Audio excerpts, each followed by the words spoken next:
Hello students, welcome to gateway classes. तो आज हम यूनिट 4 का जिसका नाम है ट्रांजैक्शन प्रोसेसिंग कंसेप्ट, इसमें आज हम लेक्चर 2 पढ़ेंगे, जिसमें कि हमारा जो मेन कंसर्न रहेगा कॉन्ग्रुएंसी प्रॉब्लम क्या होती है और शेड्यूल क्या होते हैं, और साथ में जितने भी एकेटीयू के पीवाईक्यूज होंगे वो सारे मैं आपके कवर कराऊंगी। अच्छा, कॉन्ग्रुएंसी प्रॉब्लम क्या होती है उससे पहले ट्रांजैक्शन का एक क्विक रिवीजन करते हैं। ट्रांजैक्शन क्या होता है? Logically connected set of operations, यानी कि कुछ set of operation, suppose read करना, राइट करना एंड ऑल, सारे जितने भी ऑपरेशंस हैं वो सारे करना, उनके कॉम्बिनेशन को आप एक ट्रांजैक्शन कहते हैं। जैसे कि आप ए पर्सन ए है और एक बी है, ए जो है बी को ट्रांसफर कर रहा है, उस पूरे प्रोसेस को हम ट्रांजैक्शन कहते हैं। अच्छा, एक चीज और मैं आपको बताना चाहूंगी जो मतलब पहले आपको पता होना चाहिए। देखो, ये मैंने आपको बताया था, रीड का मतलब है डेटाबेस से डेटा को रीड करना और मेन मेमोरी में बफर में रखना, है ना। और राइट का मतलब होता है मेमोरी से डेटा यहां ले जाना, ठीक है। अब रीड राइट यही होता है, और कुछ जो है अपडेशंस को भी कई बार रीड राइट कहा जाता है। लेकिन एक पॉइंट जो छोटा सा है ध्यान रखने वाला, जब आप डेटाबेस में रखते हो डेटा को, आपसे बोला जाता है चेंज नहीं कर सकते उसके, हाँ चेंज नहीं कर सकते, लेकिन जब वो कमिट हो जाए तब नहीं। यानी कि आप डेटाबेस से भी चीजों को चेंज कर सकते हैं, यानी कि आपने एक्चुअली में डेटाबेस में ना रख के कहीं लॉग में रखा है, टेम्परेरी कहीं स्टोर किया है, चेंजेस किए, यानी कि ऐसे समझो। इसको थोड़ा सा धीरे धीरे चीजें समझ आएंगी, क्योंकि अगर मैं एकदम बता दूंगी तो कंफ्यूजिंग होगी। मतलब इसको आप ऐसे समझ सकते हैं कि जो आपका डेटा, जैसे सपोज कई बार क्या होता है, आप एक वर्ड फाइल पे काम कर रहे हो, वो कहीं ना कहीं डेटा कंप्यूटर में स्टोर हो रहा है, लेकिन अगर आप उसे सेव नहीं करते हो और गलती से पावर ऑफ हो जाता है तो वो डेटा उड़ जाता है। ऐसे ही डेटाबेस में आप डेटा डाल तो रहे हो, लेकिन अगर आपने उसे कमिट नहीं किया, कमिट का मतलब है वो पार्शियली कमिटेड है, परमानेंटली कमिटेड नहीं है, तो उस टाइम पे आप जो है, जो भी आप चेंजेस करते हैं या जो भी अपडेशंस होती हैं थोड़ी बहुत भी, है ना, उससे क्या दिक्कत आती है कि आपने जो भी चेंजेस किया, आपने उसे कमिट नहीं किया है, तो एट द एंड क्या होगा, जो ये चेंजेस होंगे, जितने भी ये चेंजेस हैं वो जो है उड़ जाएंगे, है ना। आप कई बार चेक पॉइंट्स भी लगाते हो। अभी चेक पॉइंट को ऐसे समझो कि आपने कई बार बुक मार्क लगाया कि आपने यहाँ तक पढ़ लिया, तो चेक पॉइंट को इस तरह से होता है कि आपने एक पॉइंट लगा दिया कि यहाँ से पहले का जितना भी डेटा है, अगर क्रैश हो जाता है, कुछ भी सिस्टम से डेटा उड़ जाता, कोई भी दिक्कत होती है, उसके बाद भी जो चेक पॉइंट से पहले का डेटा है वो एग्जिस्ट करेगा। तो धीरे धीरे आप चीजों को समझोगे, धीरे धीरे करोगे। अभी हम ओवरव्यू से बिल्कुल डेप्थ में जा रहे हैं चीजों के। तो अभी जैसे स्टार्टिंग में बताया, कमिटेड, पार्शियली कमिटेड, रीड का मतलब ये होता है, राइट का मतलब होता है, रीड का मतलब डेटाबेस से मेन मेमोरी में लाना, और राइट का मतलब डेटाबेस में लिखना। लेकिन अगर वो स्टेटमेंट या पूरी ट्रांजेक्शन कमिटेड नहीं, कमिटेड का मतलब है अब कुछ चेंज नहीं हो सकता, तो डेटा उड़ सकता है। सबसे सिंपल सा एग्जांपल जो मैंने आपको बताया वो एग्जांपल है कि आप फाइल बना रहे होते हो, वर्ड फाइल, और उसके बाद भी चेंज हो जाता है। अब कॉन्ग्रुएंसी प्रॉब्लम होती क्या है? मैं आपसे कहती हूं, मैं बैंक में गई, ठीक है, ए पर्सन है और एक दूसरा बी पर्सन है। अब जरूरी थोड़ी है कि एक ही पर्सन उस डेटाबेस को एक्सेस कर रहा हो, यानी कि सपोज एक कंपनी का या एक बैंक का डेटाबेस है, ठीक है। अब मैं एक ब्रांच में गई, या एक ही ब्रांच में बहुत सारे स्लॉट बने हुए हैं जहां से लोग अपने पैसे रिट्राइव कर सकते हैं, और एटीएम्स भी होता है हर बैंक के बाहर। तो अब सपोज एक पर्सन एटीएम पे खड़ा है, एक पर्सन जो है जहां से कैश विड्रॉल होता है, लेट सपोज दो कैश विड्रॉल के काउंटर है, दो लोग खड़े हैं, वो अपना कैश विड्रॉल करा रहे हैं, और एक एटीएम पे 9 बजे वो भी एटीएम वाला भी कैश विड्रॉल करता है, और जो काउंटर पर खड़े हैं वो भी, उनका भी कैश विड्रॉल होता है, जो वहां पे पर्सन बैठा है वो करता है। तो तीन लोग सेम टाइम पे डेटाबेस को एक्सेस कर रहे हैं, और सब क्या कर रहे होंगे, या तो डेटाबेस से डेटा को रीड कर रहे होंगे या कुछ कैलकुलेशन कर रहे होंगे कि सपोज किसी ने 10,000 रुपए निकाल रहा है, तो ऐसा भी हो सकता है, कोई सबमिट कर रहा हो ऐसा भी हो सकता है ना। तो एक दूसरे की ट्रांजैक्शन किसी और को इफेक्ट ना करें। आपको फील आता है कि सिर्फ आप ही ऐसे पर्सन हो जो ट्रांजैक्शन कर रहा है या डेटाबेस को एक्सेस कर रहा है। दूसरा एग्जांपल, सपोज मेरा अकाउंट है लेट एक्स, ठीक है, इस अकाउंट में मैं तो एटीएम से जाकर पैसे निकाल रही हूँ उसी टाइम पे, और सपोज मैं जॉब करती हूँ तो किसी ने उसी टाइम पे मेरे अकाउंट में पैसे डाले। ये दो ट्रांजैक्शन सेम टाइम पे हो रही है, मेरे अकाउंट पे ही वर्क हो रहा है, यानी कि सपोज मेरे में 5,000 रुपए निकले और मेरे में ही 5,000 रुपए आ गए। लेट मेरे में सपोज 10,000 रुपए पड़े थे, ठीक है, 5,000 रुपए निकलने का मतलब है 5,000 रुपए बचना, 5,000 रुपए आने का मतलब है 10,000, यानी कि जो पहले था उतना ही रह जाएगा। लेकिन दोनों ट्रांजैक्शंस एक दूसरे को इफेक्ट नहीं करनी चाहिए, यही बताता है ना आइसोलेशन एसिड प्रॉपर्टी में।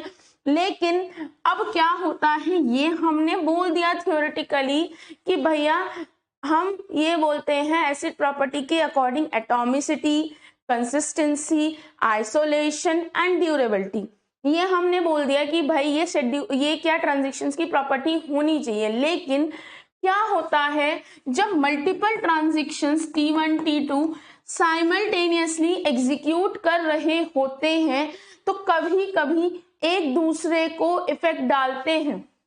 लेट मैं बोलती हूँ रीड राइट ए, अगर ये ऐसे लिखे, ठीक है, ए एक वेरिएबल का नाम है जिसे ट्रांजैक्शन T1 रीड कर रहा है, राइट का मतलब कोई कैलकुलेशन कर रहा है, और ए की वैल्यू 100 से 110 हो गई, और इसने कहीं ऊपर रीड किया था, है ना, पहले कभी ऊपर रीड किया था, अब इसने जब रीड किया था उस टाइम पे ए की वैल्यू क्या थी 100, और अब ये जो राइट कर रहा है ये क्या राइट करेगा 100, क्योंकि इसने रीड क्या किया था 100, लेकिन अब ए की वैल्यू क्या हो चुकी है 110। सिंपल सा एग्जांपल बताती हूँ कि भाई मेरे पास अकाउंट में 100 रुपए थे, ठीक है, मैंने मतलब T1 ट्रांजेक्शन इसमें 100 रुपए और ऐड कर रही है 200 रुपए, ए की वैल्यू ऑफ करंट क्या है 200 रुपए, इसने रीड क्या किया था उस टाइम पे 100, क्योंकि स्टार्टिंग में तो 100 थी, इसने भी 100 रीड करी। अब मेरे अकाउंट में करंटली क्या है 200 रुपीज है, एक्चुअली में तो 200 ही है, क्योंकि देखो पहले इसने 100 रीड करे, इसने भी 100 रीड करे, यहाँ पे ट्रांजैक्शन का एक ऑपरेशन है जो 100 में 100 रुपीज ऐड करता है, तो अब करंटली ए की वैल्यू कितनी है 200 ट्रांजैक्शन 1 के अकॉर्डिंग। अब ये क्या कर रहा है, ये 100 रुपए निकाल रहा है, यानी कि यहाँ पे ऑपरेशन है ए में से ए माइनस 100। अब इसके हिसाब से तो कितने रुपए हैं 100 रुपए, और 100 रुपए निकलने के बाद इसके अकॉर्डिंग इसमें कितना बैलेंस रह जाना चाहिए 0। ये क्या राइट करेगा कि आपके अकाउंट में 0 बैलेंस है, जबकि ऐसा नहीं है, आपके अकाउंट में कितना बैलेंस रह जाना चाहिए 100 रुपए। यानी कि जब मल्टीपल ट्रांजैक्शन एक दूसरे के साथ एग्जीक्यूट होते हैं तो कभी कभी ये दिक्कतें आती हैं।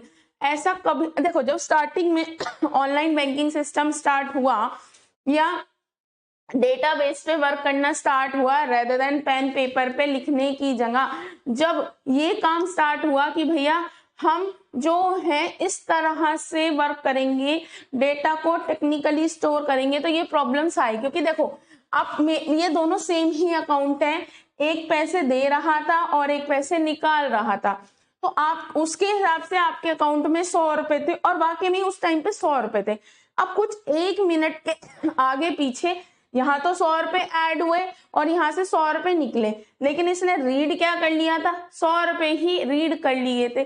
जब इसने 100 रुपए ही रीड कर लिए थे तो इसने बताया you have 0 balance, but you don't have, you have 100 rupees. इसी को ही बोलते हैं कॉन्ग्रुएंसी प्रॉब्लम, जब मल्टीपल ट्रांजेक्शन कॉन्ग्रुएंटली जो है एग्जीक्यूट होते हैं अनकंट्रोल्ड या अनरिस्ट्रिक्टेड मैनर में, तो बहुत सारी प्रॉब्लम्स जनरेट होती हैं। उन्हीं प्रॉब्लम्स को हम बोलते हैं कॉन्ग्रुएंसी प्रॉब्लम इन डीबीएमएस। अब ये जो है 4 तरह की होती है, dirty read problem, unrepeated read problem, lost update और फैंटम रीड प्रॉब्लम। ठीक है, ये मैंने एक आपको एग्जाम्पल के तौर पे बताया था कि ये इस तरह की प्रॉब्लम आती है। तो सबसे पहले हमारी जो प्रॉब्लम है वो है डर्टी रीड प्रॉब्लम, यानी कि टेम्परेरी अपडेट। अब डर्टी रीड प्रॉब्लम होती क्या है, इससे पहले हम इसका एग्जाम्पल देखते हैं। ठीक है, सो दैट आपको आइडिया हो जाए कि एक्चुअली में ये होती क्या है। अब देखो, सबसे पहले ये क्या है। अब डर्टी रीड क्या, देखो सपोज इसके हिसाब से एक मिनट, ए की वैल्यू पहले 100 थी, तो इसने क्या रीड किया डेटाबेस से, ए की वैल्यू 100। इसने कुछ अपडेशन की, इसने एक की वैल्यू को क्या कर दिया 200। ठीक है, राइट का मतलब है कुछ, यहाँ हम पूरा टेक्निकली नहीं दिखा रहे, यहाँ पे एक नॉर्मल एग्जांपल दिखा रहे हैं कि भाई इसने अपडेट करके कुछ चेंजेस किए, यहाँ पे कुछ ऑपरेशंस होंगे। ठीक है, अब ए की वैल्यू अब क्या है 200, तो ये डेटाबेस में राइट हो गई है ना। अभी कमिट नहीं हुआ है, कमिट का मतलब है परमानेंटली स्टोर हो जाना, कोई चेंज नहीं हो सकता। लेकिन अब राइट का मतलब है डेटाबेस में राइट कर दिया, ठीक है, पर कमिट नहीं हुआ है, तो इसने कितना लिखा 200। ठीक है, अब जब इसने 200 लिखा, तो ये बताओ जब इसका 200 लिखा गया तो ये रीड क्या करेगा, ये रीड करेगा 200 वैल्यू, है ना। ये क्या रीड करेगा 200, तो इसने रीड करा 200 और इसने 200 के अकॉर्डिंग कुछ ए की वैल्यू अपडेट करी, कुछ भी चेंज किया, और इसके हिसाब से यहां पर a equal to a plus 10 होना था। ठीक, यहां पे होना था। ठीक है, अब इसने क्या करा, a की वैल्यू अपडेट कर दी 210। ठीक है भाई, ये 10 ऐड करके, और ये कमिट होके ट्रांजेक्शन खत्म हो गया। ठीक है, अब किसी वजह से इसमें और आगे ट्रांजेक्शन्स थी, ये अपना काम करके खत्म होके चला गया। अब ये आगे बढ़ा आगे बढ़ा आगे बढ़ा, किसी पॉइंट पे आके इसमें 2 ट्रांजेक्शन्स नहीं थी और भी थी, ये आगे जाके फेल हो गया। फेल का मतलब ये कमिट नहीं हुआ, ये फेल हो गया। अब जब ये फेल हो गया तो ये रोल बैक होगा, यानी कि जो पहले ट्रांजेक्शन थी, यानी कि जो सबसे पहले, हाँ, इसके हिसाब से वही वैल्यू आ जाएगी। ठीक है, यानी कि इसने वो वैल्यू रीड कर ली जो एक्चुअली में एग्जिस्ट भी नहीं करती, यानी कि इसने रीड क्या किया था 200, जो एक्चुअल में एग्जिस्ट भी नहीं करता। अब ए की वैल्यू क्या हो गई 100, यानी कि डर्टी रीड उस रीड को कहते हैं जब आप किसी ट्रांजेक्शन से, मतलब किसी और ट्रांजेक्शन से वैल्यू को रीड करते हैं जो एक्चुअल में एग्जिस्ट भी नहीं करती है। क्योंकि देखो ए के हिसाब से वैल्यू क्या थी 100, अगर ये रीड करता तो सही था, लेकिन इसने रीड क्या करी ट्रांजेक्शन 1 के राइट करने क्या, ट्रांजेक्शन 1 ने क्या राइट करा 200। ठीक है, और इसने कौन सी वैल्यू रीड करेगा, ये वाली, क्योंकि इसने राइट कर दिया। अब किसी वजह से फेल होने के बाद, जब कोई ट्रांजेक्शन फेल हो जाता है, यानी कि आपने अगर 100 रुपए भेजे, अगर वो 100 रुपए नहीं भेजे तो दोनों की वैल्यू पहले जैसी हो जाएगी। अब ये क्या है, ये उस पे वर्क करता जो ए की वैल्यू ये करेगा, है ना। अब इसके अकॉर्डिंग तो ये लिख रहा है ना, ए की वैल्यू जो इसने करी उस पे वर्क कर दिया। अब एक्चुअली में इसने कितने पैसे भेजे 10 रुपए, इसने 10 रुपए ने 100, तो ये क्या दिखाएगा कि आपके अकाउंट में 210 रुपए, पर एक्चुअली में कितने होने चाहिए थे 110। अगर ये रोल बैक हो जाता है तो होने कितने चाहिए थे भाई, 100 रुपए थे, 100 में इसने 10 रुपए भेजे तो 110 होने चाहिए थे। पर हो कितने गए 210। ये क्या शो कर रहा है भाई 210 है, पर एक्चुअली में कितने हैं भाई, ये ट्रांजेक्शन तो फेल हो गई ना। तो एक्चुअली आपके अकाउंट में कितने हैं 100 रुपीज, इसने 10 रुपए भेजे, तो आपके अकाउंट में शो कितना होना चाहिए 110 रुपए, यानी कि 100 रुपए एक्स्ट्रा शो हो रहे हैं, तो ये भी गलत है। तो डर्टी रीड उस रीड को कहते हैं जब कोई ट्रांजैक्शन किसी और ट्रांजैक्शन की राइट होने के बाद वैल्यू को रीड करता है, लेकिन वो जो ट्रांजैक्शन है वो कमिटेड नहीं होता।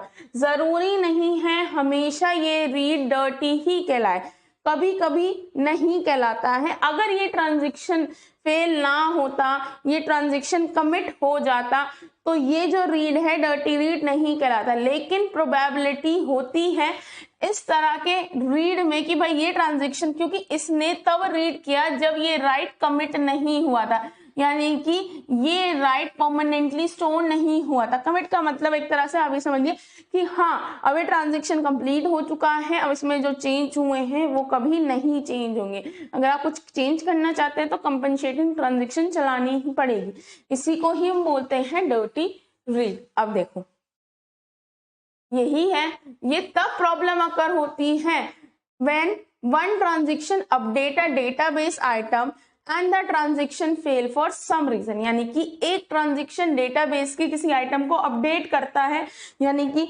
इसने कोई चेंज किया और वही ट्रांजेक्शन फेल हो जाता है किसी रीजन से। तो अब जो ये ट्रांजेक्शन है इसने तो अपडेटेड वाली वैल्यू को एक्सेस किया, बट एक्चुअली में रोल बैक होने की मतलब फेल होने की वजह से ए की वैल्यू क्या हो जाएगी रोल बैक हो जाएगी, यानी कि जो इनिशियल वैल्यू थी वो हो जाएगी, यानी कि इसने जो भी काम किया वो एक्चुअली में एग्जिस्ट ही नहीं करेगा, वो है ही नहीं होना। अगर सपोज ये ए की वैल्यू यहां से रीड करता तो 110, क्योंकि भाई इसने 10 रुपए भेजे तो 110 होने चाहिए थे, बट ये कितना राइट कर देगा 210, है ना। बट इसके रोल बैक होने की वजह से ए की वैल्यू कितनी हो जाएगी 100 रुपए, तो 10 रुपए तो गायब हो ही गए, है ना। तो ये भी एक दिक्कत का रीजन होता है, ठीक है। तो आपको ये ध्यान रखना है, देखो reading the data written by uncommitted transaction is called dirty read. जब कोई ट्रांजेक्शन रीड करता है किसी रिटन डेटा को जो कि किसी ट्रांजेक्शन ने लिखा है पर वो ट्रांजेक्शन फेल होने के चांसेस हैं, तो उस तरह के रीड को हम क्या बोलते हैं डर्टी रीड बोलते हैं। हमेशा चांस नहीं होता कि भाई अनकमिटेड ट्रांजेक्शन रोल बैक होगा, पर कभी कभी चांसेस होते हैं। ये डिपेंड करता है कि वो जो ट्रांजेक्शंस में रीड कर रहा है वो फेल होगा या नहीं। There is always a chance that uncommitted transaction might roll back. हमेशा चांस होते हैं पर हमेशा चांस नहीं होते, दोनों पॉसिबिलिटी है। दस uncommitted transaction might make other transaction read a value that does not even exist। भाई अगर ये रोल बैक हो गया तो ए की वैल्यू बाय डिफॉल्ट जो पहले वाली थी वो हो जाएगी, तो उसने रीड कौन सी वैल्यू कर ली जो एक्चुअली में एग्जिस्ट करती ही नहीं है। तो ये एक प्रॉब्लम है जिसकी वजह से इनकंसिस्टेंसी आ जाती है डेटाबेस में। अब देखो इसने 10 रुपए भेजे तो इसके हिसाब से तो ये 210 लिख के चला गया, इसने अपना काम कर दिया। अब ये फेल हो गया, ए की वैल्यू कितनी आ गई 100 आ गई, चलो पर जो 10 रुपए थे वो कहाँ गए पता नहीं। ऐसा आपके में होता है कि किसी ने भेजे पैसे, या कई बार क्या होता है ट्रांजेक्शन ऐसा आप तो नहीं होता बिल्कुल भी, अब तो चीजें बहुत एडवांस हो गई। अगर आपने 10,000 रुपए भेजे हैं और किसी वजह से प्रॉब्लम आ गई है तो आपके जो रुपए हैं वापस आ जाते हैं, वही सेम रहता है, इनकंसिस्टेंसी नहीं आती। लेकिन जब डेटाबेस बनना स्टार्ट हुआ था उस टाइम पे ये एक प्रॉब्लम की वजह थी। अब देखो दूसरा एग्जांपल देखते हैं। देखो आप ये जो नवाते हैं उसमें क्या करा है, आप रीड को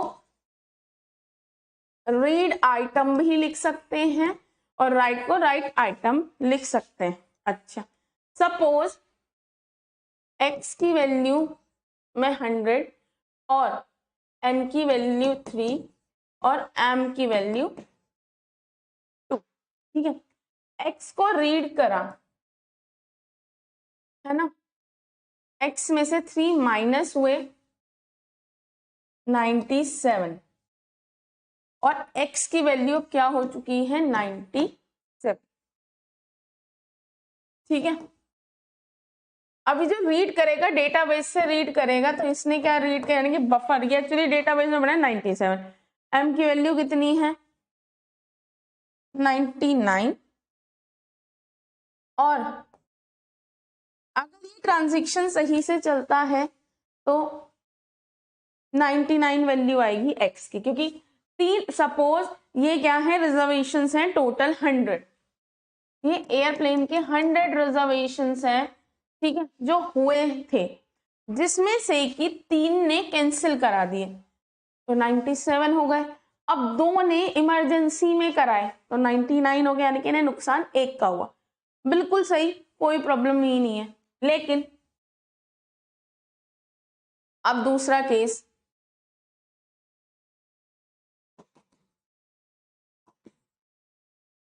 इसने x को रीड करा T1 के कमिट होने से पहले, है ना। अब ये सोचो इसकी वैल्यू 100 थी, इसमें से 3 रिजर्वेशन ये क्या हुए कैंसिल हुए, ठीक है, इसने रीड करी 97। अब इसने बोला ये ट्रांजैक्शन क्या कर रहा है कि कितने कैंसिल हुए हैं, ये बोल रहा है कि कितने इमरजेंसी में ऐड हुए हैं या रिजर्वेशन और हुए हैं, ठीक है। एक पर्टिकुलर डेट पे, जैसे सपोज 28 डेट है, उस दिन हमारे पास सुबह 100 रिजर्वेशन थे और उस पूरे दिन में 3 कैंसिल हुए, ठीक है, और 2 न्यू रिजर्वेशन होंगे एयरप्लेन के अगले दिन की, वो थी आपकी, है ना, आपकी फ्लाइट। अब इसने इसके हिसाब से 3 कैंसिल हुए, इसने, ठीक है, 97 हो गए, बढ़िया बात है। अब इसने 97 रीड करा और रीड करके इसने m ऐड कर दिया, यानी कि 97, 98, 99, ठीक है, इसने 3 ऐड करे और ऐड करने के बाद भैया ये तो कमिट करके चला गया, यानी कि इसका काम कंप्लीट हो गया, इसके आगे इसमें कुछ नहीं था। लेकिन किसी वजह से होने कितने चाहिए थे 99, बट किसी वजह से ये क्या हो गया, इसको क्या हुआ, ये फेल हो गया, इसके आगे भी अब ये फेल हो गया तो ये रोल बैक हो जाएगा, यानी कि x की वैल्यू जो 99 थी, है ना, ये तो 99 करके गया, पर इसकी वजह से इसकी वैल्यू क्या हो जाएगी 100, बट एक्चुअली में ऐसा तो नहीं होना चाहिए, तो this is also a problem. और ये जो मैं आपको एग्जाम्पल लिख के दिखा रही हूँ, ये एग्जाम्पल आपको नहीं लिखने हैं, है ना, आपको सिर्फ ये लिखना है कि भाई इसने ट्रांजैक्शन ने ऐसे राइट से डेटा को पिक करा जो कमिट नहीं था। Transaction T1 fail must change the value of x back to its old value. Meanwhile, T2 has read the temporary incorrect value of x. इसके हिसाब से भाई देखो, अगर देखा जाए आपके 100 टोटल रिजर्वेशन थे, जिसमें से 2 कैंसिल हो, 3 कैंसिल हो गए, तो भाई आपका 97 आना चाहिए और 2 और ऐड हो गए, तो आपके पास अब भी 99 रिजर्वेशन है, 1 का लॉस हुआ। लेकिन ये इसने रोल बैक कर दिया, अब इसने ये फेल हो गया, अब ये दोबारा से जब स्टार्ट होगा तो ये 3 घटाएगा और ये दिखाएगा कि आपके 97 रिजर्वेशंस हैं, जबकि कितने हैं 99, क्योंकि ये तो भाई कर चुका है ना अपना काम, यही तो रोल बैक हुआ है। ये क्या बोलते हैं, या तो एक एक चीज ट्रांजैक्शन के अंदर एक एक कमेंट, एसिड एटॉमिसिटी क्या बोलती है, या तो जितना भी लिखा हुआ है एक ट्रांजैक्शन के अंदर ऑपरेशन, सारे ऑपरेट हो या कोई भी ना हो, ये बोलती है ना। तो अब अगर ये फेल हो गया तो सब कुछ जो भी चेंज करा गया है it will be roll back, फिर वो दोबारा से स्टार्ट होगा, तो x की जो फाइनल वैल्यू है वो 97 दिखाएगा रादर देन 99, क्योंकि भाई ये तो अपना काम करके जा चुका है, इसने ऐड कर दी x में m की वैल्यू और काम खत्म हो गया। आपने क्या बुलाया, आपने ऐसे ट्रांजैक्शन लगाई कि भाई T1 सबसे पहले, अब आप कहेंगे मैम ये तो प्रॉब्लम है, ये कैसे सॉल्व होगी, ये हम आगे सीखेंगे, है ना, धीरे धीरे। तो अब ये देखो, ये क्या करेगा, आपने ऐसा ट्रांजेक्शन लगाया कि भाई पहले जितने उस पर्टिकुलर दिन में कैंसिल हुए हैं वो सब्ट्रैक्ट हो जाए और फिर ऐड हो जाए कौन से, जो कि ऐड हुए हैं, मतलब नए रिजर्वेशन हुए हैं। अब भाई तुम्हारी 3 लाइन चल गई थी तो इसके हिसाब से यहाँ पे ये रीड करेगा, ऑफ कोर्स रीड करेगा, तो इसके हिसाब से तो ये गलत नहीं है, ये अपना काम सही कर रहा है। लेकिन अब किसी वजह से ये रोल बैक हो रहा है तो इसकी तो गलती नहीं है, अपना काम कर चुका है, तो कहीं ना कहीं कितने लॉस्ट हो गए 2 रिजर्वेशंस जो नए ऐड हुए थे वो लॉस्ट हो गए। अब क्या है, अगले दिन 97 के अकॉर्डिंग वो चेक करेंगे कि भाई उनके डेटाबेस में तो 97 है, वो जो 2 लोग जिन्होंने रिजर्वेशन कराया है वो शो ही नहीं होंगे। वो कहेंगे भैया हमने तो रिजर्वेशन कराया था, देखो हमारा टिकट, नहीं हमारे डेटाबेस में तो आपको कोई नाम ही नहीं है। वो बोलेंगे हमारा रिजर्वेशन हुआ है, हमने पैसे भरे हैं, वो बोलेंगे हमारे पास नहीं है। तो this is one of the problem, ठीक है। अब अगला आता है अनरिपीटेबल रीड प्रॉब्लम। अब अनरिपीटेबल रीड प्रॉब्लम का क्या दिक्कत है, suppose this problem occur when a transaction get read unrepeatedly, मतलब different value of the same variable in its different read operation even when it has not updated its value। अब ये जो लिखा हुआ है इसका मतलब क्या है, ये फर्स्ट टाइम है और ये सेकेंड टाइम है ना। अब क्या हुआ, एक सेकेंड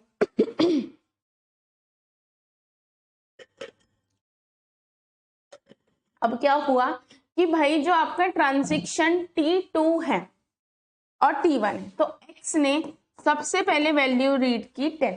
रीड का मतलब है दिस इज योर डेटाबेस और T1 X में वैल्यू पड़ी थी 10, तो इसने 10 रीड कर ली, ठीक है सॉरी कोई दिक्कत नहीं है। अब इसने रीड करी, हाँ अब क्या हुआ, इसके बाद ये फर्स्ट, मतलब ये फर्स्ट लाइन है, सेकंड लाइन पे ये है, थर्ड लाइन पे ये। अब इसने रीड करी, रीड करने के बाद ये रुक गया, मतलब इसके बाद इसको नहीं करा, इसने कुछ अपडेशंस कर दी, यानी कि x equal to x plus 10, यानी कि इसके बाद ये वाली लाइन थी, ऐसे समझो this is line number 1, this is line number 2, line number 3 यहाँ थी x equal to x plus 10, line number 4, line number 5, ठीक है। ये क्या है, ट्रांजेक्शन इंटरलीव कर रहे हैं, यानी कि जब ट्रांजेक्शन इंटरलीव करते हैं इसका मतलब है पहले इसकी लाइन चलेगी, फिर इसकी, फिर इसकी, फिर इसकी, फिर इसकी, ऐसे चलेंगी। अब x की वैल्यू 10 हुई तो सबसे पहले इसने x की वैल्यू 10 रीड करी, इसने भी x की वैल्यू 10 रीड की, थर्ड लाइन पे x equal to x plus 10 था, तो यानी कि इसने x की वैल्यू क्या कर दी 20 और इसने राइट कर दिया डेटाबेस में, राइट कर दिया। अब इसने क्या हुआ, ट्रांजेक्शन 2 ने सोचा मैं दोबारा से रीड करता हूं। अब जब इसने रीड किया तो अब x की वैल्यू इसे क्या मिली 20। तो ट्रांजेक्शन T2 कंफ्यूज है कि भाई पहले तो 10 थी अब 20 है, इवन तो इसने कुछ नहीं किया, इसने तो खुद कोई अपडेशन नहीं करी, तो कैसे हो गया, यानी कि ऐसे समझो आप लिख के जाओ पेपर पे, कुछ लिख के जाओ और कोई पर्सन आके चुपके से इरेज कर दे वो चीज, बोले यार ये कैसे, या फिर आपने रख के गए आपके हिसाब से, आप घर पे गए, घर में कोई नहीं था, आपके मम्मी पापा ने कहा कि मैं 1 घंटे में आ रहा हूँ, ठीक है कोई दिक्कत नहीं है, और आपने कहा चलो मैं मैगी चढ़ा देता हूँ, आप मैगी चढ़ा के बाहर को फ्रेशन अप होने चले गए कि थोड़ा सा घूमे आता हूँ, और या फिर चलो आप ना नहाने वाने चले गए, ठीक है आप मैगी चढ़ा के गए थे, बट आपके पीछे से कोई आया, मतलब आपकी मम्मी आ गए, आपको नहीं पता आपकी मम्मी पापा आ गए, उन्होंने मैगी निकाली और उसमें कुछ और गर्म करने के लिए रख दिया, आपने वो देखा नहीं कि मैगी साइड में, आपको नहीं पता कि वो कहाँ है, आप सिर्फ देख सकते हो गैस वाले एरिया को। अब उसमें आपको राजमा दिखा, फिर यार मैं तो रख के गया था जबे या मैगी, ये राजमा कैसे आ गया? तो ये वही चीज है कि भाई आपने रीड करा, पहले वैल्यू 10 थी, दोबारा 20, इवन तो आपने तो कोई अपडेशन की ही नहीं, तो ये अपडेशन कैसे हो गई, किसने कर दी? इसी को बोला जाता है अनरिपीटेड रीड, यानी कि जब आप खुद नहीं कोई चेंज करते हो और वैल्यू चेंज हो जाती है, यानी कि जब T2 ने दोबारा से रीड करी वैल्यू तो उसने देखा x की वैल्यू डिफरेंट है, T2 सोच रहा है कि x की वैल्यू कैसे चेंज हो गई, इवन दो वो तो ये सोच रहा है कि T2 अकेला ही आइसोलेशन में रन कर रहा है, कोई और रन नहीं कर रहा है। यानी कि जब मैं कुछ भी काम करती होती हूँ, ATM से पैसे निकाल रही हूँ अपने या फिर अपने अकाउंट में कुछ भी कर रही हूँ, तो हम ये मानते हैं मैं जो भी काम कर रही हूँ या मैं जो भी ट्रांजेक्शन्स कर रही हूँ वो किसी और के सेम टाइम पे नहीं है, यानी कि आइसोलेशन का मतलब ये है इफेक्ट नहीं करेगी। तो T2 सोच रहा है कि मैं अकेले ही इस काम को कर रहा हूँ, कोई और ट्रांजेक्शन यहाँ पे इन्वॉल्व नहीं है। तो कैसे वैल्यू चेंज हो गई जब पहले x की वैल्यू 10 थी और अब x की वैल्यू 20 हो गई? तो इसी को ही बोला जाता है अनरिपीटेबल रीड प्रॉब्लम। अब अगली प्रॉब्लम आती है लॉस अपडेट प्रॉब्लम। ये तब अकर होती है when two transactions that access the same database have their operation interleave in such a way that make the value of some database item incorrect। अब कैसे देखो, x has incorrect value because it is updated by T1। अब देखो सबसे पहले x की value क्या करी, 10 ली, इसमें आपने 10 माइनस x की वैल्यू 10 थी, n की वैल्यू 2 ली, तो यहां कितना आ गया आपका 8। ठीक है, अब इसने रीड करी, अब आप देखना इसने राइट नहीं करा, राइट का मतलब होता है परमानेंट चेंज होना।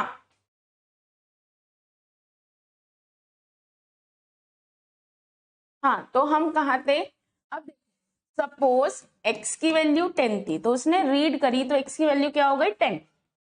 ठीक है, अब n की वैल्यू क्या थी 2, यानी कि कितनी हो गई x की वैल्यू 10। ये मेमोरी में पड़ी है, अभी डेटाबेस में नहीं गई है। अब जो ये रीड करेगा, ये क्या रीड करेगा, 10 रीड करेगा। ये क्या रीड करेगा 10, क्योंकि अभी जो भी चेंजेस हुए हैं वो डेटाबेस में नहीं हुए हैं, अभी जो भी चेंजेस हुए हैं वो सारे चेंजेस मेमोरी में टेम्परेरी क्या है, स्टोर है। ठीक है, तो उसने क्या स्टोर कर दिया 10, बिल्कुल सही है। अब क्या करेंगे, सपोज m की वैल्यू क्या है 3, तो यहाँ पे कितना आएगा 13, x की वैल्यू कितनी हो गई 13, पर ये क्या स्टोर है 13 वैल्यू टेम्परेरी स्टोर है मेन मेमोरी में,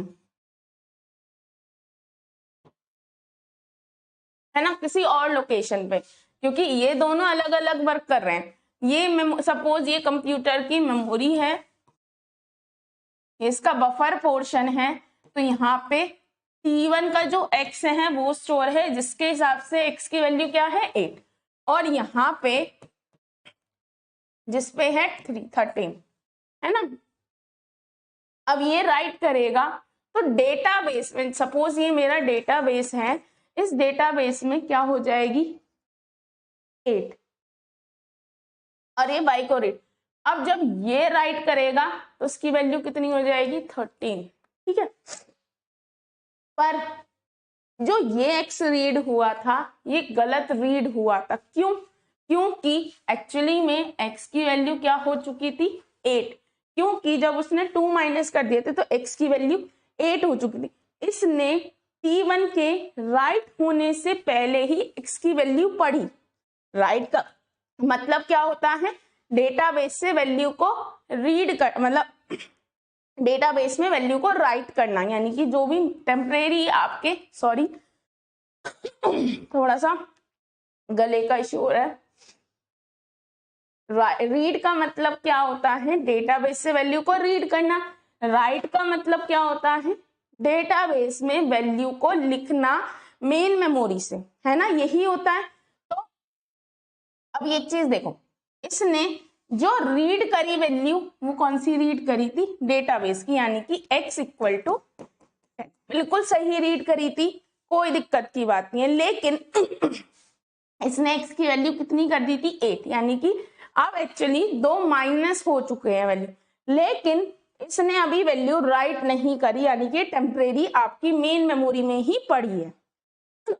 जब वो टेम्परेरी मेन मेमोरी में ही पड़ी है तो ये जो रीड करेगा डेटाबेस की x इक्वल टू 10 रीड करेगा, जबकि इसे रीड क्या करनी चाहिए थी, 8। तो अब इसने जो भी कैलकुलेशन करी है वो 10 पे करी है रेदर देन 8 पे, तो इसकी वजह से जो ये गलती है ये यहाँ पे 13 आएगा, जबकि ऐसा नहीं होना चाहिए था। अगर ये राइट यहाँ आ जाता तो x की वैल्यू कितनी होती, 8, ये 8 पे वर्क करता। तो इसी को ही बोलते हैं लॉस्ट अपडेट प्रॉब्लम, यानी कि जो काम T1 ने किया था वो लॉस्ट हो गया, क्योंकि T2 ने x की वैल्यू इसके राइट करने से पहले लिखी। ठीक है,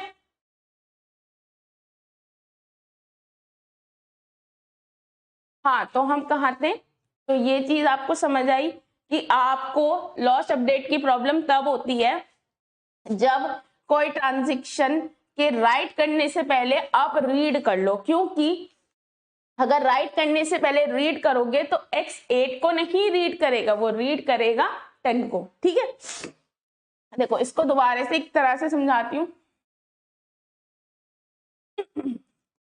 x की वैल्यू 10, n की वैल्यू सपोज 3, m की वैल्यू 5। ठीक है, अब ये जब रीड करेगा तो यहाँ पे वैल्यू आएगी 10। ठीक है, नो प्रॉब्लम।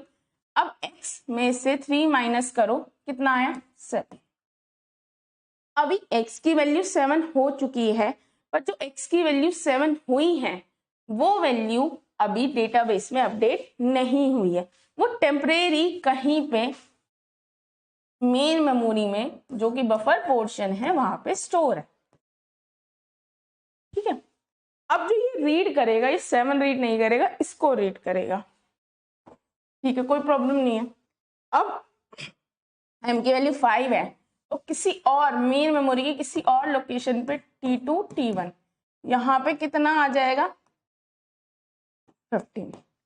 अब x की वैल्यू ये क्या राइट करेगा, 7, यानी कि यहाँ पे 7 आना चाहिए, और जब ये राइट करने बैठेगा तो 15, पर एक्चुअली 7 में 5 ऐड होनी चाहिए थे, लेकिन ऐड किस में हो गए, 10 पे।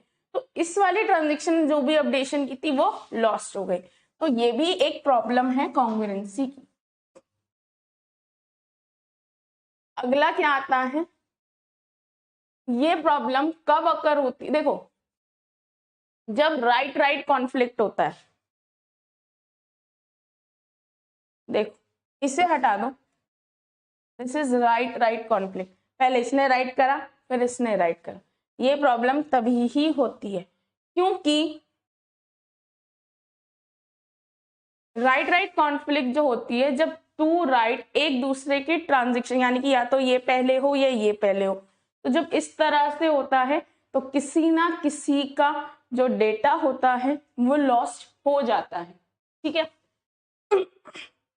अब कोई रीड नहीं है मिडिल में, यानी कि देखो अब सपोज इसने, अब इसका देखो ये तो एक एग्जाम्पल था ही, अब इसका दूसरा एग्जाम्पल देखो, इसने कुछ अपडेशन किया, इसने ऊपर रीड कर ली थी ए की वैल्यू, कभी इससे ऊपर, तो जब ए की वैल्यू सपोज 100 थी तो इसने भी 100 रीड करी, इसने भी 100। अब इसने कुछ अपडेशन कर दी होगी, इसने राइट की वैल्यू में कुछ अपडेशन की, यानी कि इसने डेटाबेस में 200 कर दिया, ठीक है, अपडेट कर दी, लेकिन इसने रीड बहुत ऊपर कर दिया, तो ये क्या राइट करेगा, ये जो भी अपडेशन करेगा ए में वो इस वैल्यू के अकॉर्डिंग करेगा, इस वैल्यू के अकॉर्डिंग तो करेगा ही नहीं। देखो इसने रीड करा और इसने फिर क्या करा, अपडेट करा। अपडेट का मतलब ऐसे समझो कि आपके पास ए था, ए की वैल्यू, दोनों तरह के एग्जांपल है, ए की वैल्यू 100 है, बिल्कुल सही, कोई प्रॉब्लम की बात नहीं है।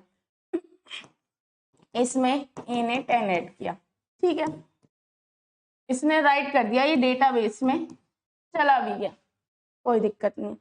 अब ये ट्रांजेक्शन तो क्या रीड करे बैठा है, 100 रीड करे बैठा है, क्योंकि इसने बहुत पहले रीड। अब ये जो अपडेट करेगा ये किस में करेगा, इसमें, और ये डेटाबेस में क्या राइट कर देगा 120, पर एक्चुअली में ऐड कितना हुआ है 30 का, 20 यहाँ 10 यहाँ, तो ये जो अपडेशन इसने की ट्रांजेक्शन ने वो लॉस्ट हो गई। एक एग्जाम्पल ये समझाया और एक एग्जाम्पल ये, दोनों लॉस, ये जो होता है लॉस अपडेट की प्रॉब्लम में दोनों यही प्रॉब्लम्स है भाई। या तो आप जो है इसके, आप इस ट्रांजेक्शन के क्या फाइनल जो कह सकते हैं राइट करने से पहले रीड कर लिया, ये एक प्रॉब्लम है, या फिर इसने इससे पहले ही रीड कर लिया फिर दोबारा रीड नहीं कर रहा है, पहले ही रीड करके बैठा है। अब ट्रांजेक्शन 1 ने तो अपडेशन कर दी, अब जो ट्रांजेक्शन 1 ने अपडेशन कर दी वो अपडेशन इसको तो शो नहीं होंगी, क्यों नहीं होंगी, क्योंकि ये रीड करके बैठा है 100। अब उसके बाद जो भी ट्रांजेक्शन हुई या जो भी चेंजेस हुए वो इसको शो नहीं होंगे, क्योंकि ये तो ये सोच के बैठा है मैं अकेला काम कर रहा हूँ और इसने 100 रीड कर लिया। अब एक तरह से दोनों एडजेसेंट राइट हैं, इसके इन दोनों के बीच में रीड नहीं है सेम डेटा पे, यानी कि जब ये राइट आ रहे हों यहाँ पे रीड करना जरूरी, यानी कि ऊपर रीड नहीं होना चाहिए था, यहाँ होना चाहिए था। जो अपडेशन ये ट्रांजेक्शन T1 करे वो इसको पता हो, ठीक है। आप बोलेंगे हम यहाँ भी तो रीड लिख सकते हैं, आपको फायदा थोड़ी है यहाँ रीड लिखने का, क्योंकि ये तो अपडेशन कर रहा है ट्रांजेक्शन T1 ए की वैल्यू 100 रीड करके इसमें 10 ऐड कर रहा है, फाइनल डेटाबेस में कितनी वैल्यू कर रहा है 110, यानी कि जो वैल्यू पहले थी 110, अगर यहाँ पे रीड होता तो ये कितना रीड करता 110, और इसमें 20 ऐड करता तो कितनी वैल्यू होती 130।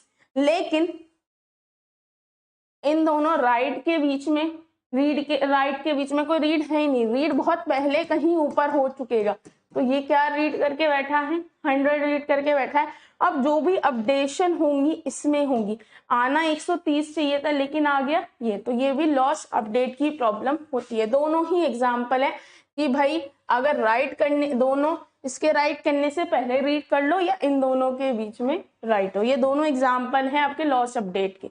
अब अगला आपका आता है फैंटम रीड प्रॉब्लम, बहुत इजी है, यानी कि इसने रीड करा x, इसकी वैल्यू 100 थी, अच्छा इसने भी रीड करा, इसने भी 100 लिखा।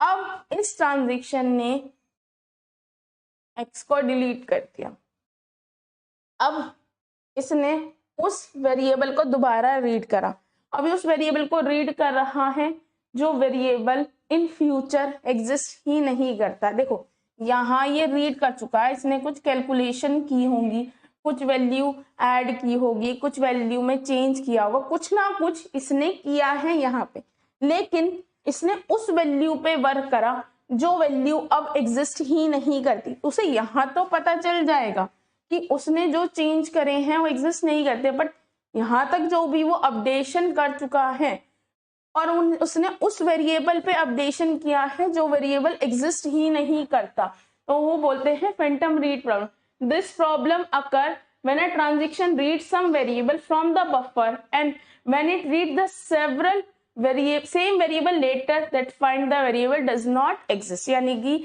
ये ट्रांजेक्शन ने रीड करी वैल्यू है ना, यानी कि डेटाबेस से मेन मेमोरी में आ गई, मेन मेमोरी के बफर पोर्शन में, और उसने उस बेसिस पे सारी कैलकुलेशन यहाँ पे जो भी काम था वो सारा किया, लेकिन जब वो दोबारा रीड करता है तो वो ये देखता है अच्छा ये वेरिएबल तो एग्जिस्ट ही नहीं करता, किसी और ट्रांजेक्शन ने उस वेरिएबल को डिलीट कर दिया। अब इसका एग्जांपल, आपने किसी के अकाउंट में 10 बजे आपने देखा कि अच्छा ये बैंक का अकाउंट नंबर है, इसमें पैसे डाल दूं, आपने पैसे डाल दिए। अब जो बैंक रॉबरी वाला था जिसने आपसे ये काम कर, बैंक रॉबरी नहीं, जो मतलब आपसे कोई स्कैमर होते हैं, उसने बोला कि भाई मैं तुम्हारा दोस्त है, जैसे भी पहले होता था, उसने पैसे डलवाए। अच्छा उसने तुमसे बोला कि मैं अभी पैसे ट्रांसफर कर दूंगा इसी अकाउंट पे, तुम्हें थोड़ी देर में पैसे ट्रांसफर कर दूंगा। उसने कहा अच्छा ठीक है, कोई दिक्कत नहीं है। अब जब थोड़ी देर बाद उसने क्या करा, 2-3 घंटे में बोला, उतने में उसने क्या करा, पैसे निकाले, अपना अकाउंट बंद करा दिया। तो ये अकाउंट अब 3 बजे एग्जिस्ट ही नहीं करता, कुछ भी नहीं एग्जिस्ट करता। तो अगर आप देखेंगे, अब उसमें अगर देखेंगे उसने अमाउंट भेजा तो आएगा ये अकाउंट ही नहीं एग्जिस्ट करता, या ये नंबर ही बंद करा दिया है ना, या उसने 5-6 दिन का समय दिया आप जो है यूपीआई करें कुछ भी, तो फिर वो शो ही नहीं होगा क्योंकि वो नंबर एग्जिस्ट नहीं करता, वो अकाउंट एग्जिस्ट नहीं करता। तो यही वो प्रॉब्लम है कि जिस वेरिएबल पे आप वर्क कर रहे हैं थोड़े समय बाद वो एग्जिस्ट नहीं करता। तो यही कुछ कॉन्ग्रुएंसी प्रॉब्लम्स है, Phantom read, loss update problem, है ना। और देखो लॉस अपडेट की प्रॉब्लम में कंफ्यूज नहीं होना है, 2 तरीके, यानी कि जब इस ट्रांजेक्शन ने राइट नहीं करा था उससे पहले आपने रीड कर लिया, इस तरह से भी डेटा किसका लॉस्ट हो रहा है, इसने जो अपडेशन की थी यानी कि जो सब्ट्रैक्शन की थी वो लॉस्ट हो गई। और दूसरा जब राइट कॉन्फ्लिक्ट आते हैं, भाई इसने कहीं ऊपर रीड करी होगी वैल्यू, इसने एक ही वैल्यू 100 से 110 कर दी, पर वो वैल्यू इस ट्रांजेक्शन को तो दिखेगी नहीं क्योंकि ऊपर रीड कर चुका है। तो ये भी एक लॉस अपडेट की मतलब कॉन्ग्रुएंसी प्रॉब्लम का क्वेश्चन आपका 7 मार्क्स का है। देखो आपकी चॉइस है, ये जो मैं एग्जांपल A10 B10 वैल्यू लेके दिखा रही हूँ आप दिखा सकते हो, बट आपको बताने की जरूरत नहीं, आपको समझ आना चाहिए। अगर आपको वो भाई पेज बढ़ाने हैं तो आप एग्जाम्पल दे सकते हैं, ठीक है। अब अगला क्वेश्चन आता है आपका कि भाई कैसे रिकवरी मैनेजर आपका इंश्योर करता है एटॉमिसिटी, और ये तो अलग question, and how to ensure durability, explain. Atomicity का मतलब क्या होता है, या तो एक ट्रांजेक्शन के अंदर जितने भी ऑपरेशंस हैं वो सारे परफॉर्म हो या कोई भी परफॉर्म ना हो, यही मतलब है। Atomicity means either all part of the transaction are executed or none at all. The recovery manager ensure this by using some of the example. Undo login. Undo login का मतलब क्या है, आपके पास एक लॉग होता है, लॉग अभी detail में हम धीरे धीरे सीखेंगे। लॉग में क्या होता है कि आपकी जो इनिशियल वैल्यू है, देखो किसी पर्टिकुलर मोमेंट पे आपके डेटाबेस का कोई स्नैपशॉट होगा कि भाई सपोज मैं किसी के अकाउंट पे वर्क कर रही हूँ, तो मेरे अकाउंट में इनिशियली इतने रुपए पड़े थे, इतने ट्रांजेक्शन्स हुए थे, ये हुए थे पर्टिकुलर डेट तक। तो वो क्या करता है, कोई भी अपडेशन करने से पहले जो इनिशियल वैल्यू है, जो ओरिजिनल वैल्यू है, उसे लॉग में स्टोर कर देगा। लॉग भी क्या होता है, डेटा को स्टोर करने का एरिया होता है, ठीक है। अभी क्या होता है हम धीरे धीरे टेक्निकली जाएंगे, ठीक है। अभी हम ऐसे समझो डेटा को स्टोर करने की सारी इनिशियल, अगर किसी वजह से आपने एक ट्रांजेक्शन थी T1, ठीक है, ये क्या कर रही थी, ए को रीड कर रही थी, ए में 10 ऐड कर रही थी, फिर राइट कर रही थी, फिर ए में 10 को मल्टीप्लाई कर रहे थे 20% से और फिर राइट कर रही थी। अगर ए की वैल्यू 100 थी तो पहले उसमें 10 होगा, फिर उसका 20% निकलेगा। अब ए की वैल्यू फाइनल हो जानी थी, सपोज ये सारा काम करके ए की वैल्यू 80 हो रही थी, फिर आगे भी और बहुत सारी ट्रांजेक्शन थी, किसी वजह से ये ट्रांजेक्शन फेल हो गई, यानी कि ये ट्रांजेक्शन में कुछ प्रॉब्लम आ गई, इंटरनेट इशू, सर्वर इशू, कुछ भी कोई भी इशू आया, बट ये ट्रांजेक्शन फेल हो गई। चलो कोई बात नहीं, फेल हो गई। अब फेल का मतलब है कि जितने भी अपडेशंस हुए हैं या जितने भी चेंजेस हुए हैं, it must be roll back. अब रोल बैक कैसे हो, रोल बैक का मतलब है कि जो भी ए की वैल्यू पहले थी इस ट्रांजेक्शन को करने से पहले वो हो जानी चाहिए। अब इसके लिए जो ए की वैल्यू थी या जो ए का स्टेट था, सारा डेटा जो भी बार बार चेंज हुआ था वो डेटा होना चाहिए था। अब वो डेटा कहीं पड़ा होना चाहिए, तो लॉग उसमें मदद करता है, यानी कि जो भी चेंजेस इस ट्रांजेक्शन के होने से पहले ए में थे, यानी कि जो इनिशियल वैल्यू थी रोल बैक होने पे वो सारी इनिशियल वैल्यू एक ही हो जाती है। कि सपोज मैंने सपोज एक ट्रांजेक्शन थी जिसमें कि मुझे कुछ पैसे भेजने थे, कुछ पैसे लेने थे, बट कुछ वजह से कुछ दिक्कत आ गई तो रोल बैक हो गया। तो जो ए में अगर सपोज पहले 100 रुपए पड़े थे तो वो 100 ही हो जाएंगे, तो उसी को बोलते हैं अनडू लॉगिन। कंट्रोल जेड देखा है आपने, सपोज कुछ डिलीट किया और आपको गलत हो तो कंट्रोल जेड करते ही वो सारी वैल्यू आ जाती है, यानी कि अनडू लॉगिन उसे ही कहते हैं।